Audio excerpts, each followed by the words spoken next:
అనంతపురం జిల్లా ఉరవకొండ తహసీల్దార్ కార్యాలయం వద్ద హమాలీ కాలనీ వాసులు ధర్నా చేపట్టారు. శుక్రవారం రాత్రి కురిసిన భారీ వర్షానికి కాలనీలోని ఇళ్ల వద్ద భారీగా నీరు చేరడంతో స్థానికులు తీవ్ర ఇబ్బందులు పడుతున్నారు. 3 రోజులుగా జలదిగ్బంధంలో ఉన్నామని వాపోయారు.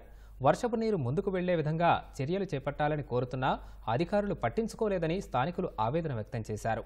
వారికి మద్దతుగా సిపిఎం, కాంగ్రెస్ పార్టీ నాయకులు ధర్నాలో పాల్గొన్నారు.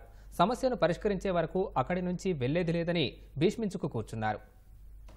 వచ్చిన వాళ్ళకి మా ఏరియా అంతా మొత్తం అంతా వాటర్ డ్రైనేజ్ సిస్టమ్ అంతా క్లోజ్ అయిపోయింది. రియల్ ఎస్టేట్ వాళ్ళు వంకకు వెళ్లాల్సిన దారిలో మొన్న వేయడం వల్ల అది మొత్తం బ్లాక్ అయిపోయి మొత్తం జనావాసంలోకి అంతా నీళ్లు వచ్చేసాయి. పాములు, తేళ్లు అన్ని కూడా తిరుగుతున్నాయి. 3 రోజుల నుంచి అధికారులు అస్సలు స్పందించలేదు.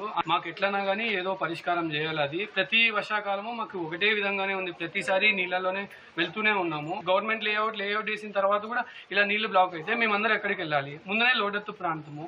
3 రోజులు అయినా కానీ ఇంకా నీళ్లలోనే ఉన్నాము. ఫుల్ గా వచ్చేసాయండి ఇంటి చుట్టూ. దానివల్ల ఈగలు, దోమలు విపరీతంగా పాములు తిరుగుతున్నాయి. బయటికి పోవడానికి కూడా ఏమి లేదు. 3 డేస్ నుంచి ఇలాగే వాటర్ లోనే తిరుగుతున్నాము. ఇంకా మా పరిస్థితి ఏమో అర్థం కాక ఈ రోజు ఇక్కడికి వచ్చేసాము. పరిష్కారం తేలేంత వరకు మేము పక్కకి వెళ్ళాం. కనీసం అధికారులకు పట్టుకోకున్నట్ల ఈ రోజు చీముకుంటున్నట్లు కూడా లేదు.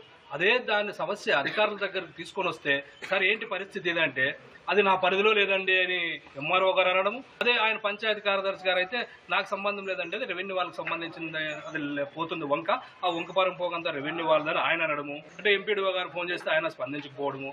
గత 3 రోజుల నుంచి వీళ్ళ అధికారులు వచ్చే దారి అది అయినప్పటికీ వీళ్ళ కళ్ళు కనబడలేదా? భారీ వర్షాలకి లోతట్టు ప్రాంతాలు జలమయమైనాయి.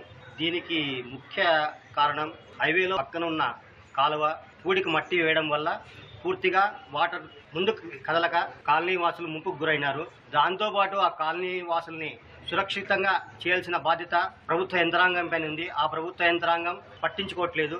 ఈ పరిష్కారం అయ్యేంత వరకు ఇక్కడి నుంచి కదిలేది లేదు.